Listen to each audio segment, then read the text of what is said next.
Ayuda, Kuya Robby Domingo, very excited na rin daw sa birthday concert ni Bel Mariano mamaya, lalong-lalo na sa magiging performance ng Don Bell.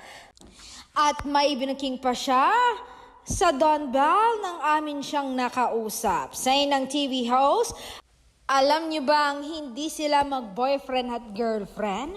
Mag-asawa na ang mga yan. May balak na kasi siyang Pero hindi na ituloy nang dumating si Donnie. Ginulo kami pero I think pakasalan ang nais sabihin ni Kuya Robby. Ano sa tingin niyo, Don Bell fans? Comment down below.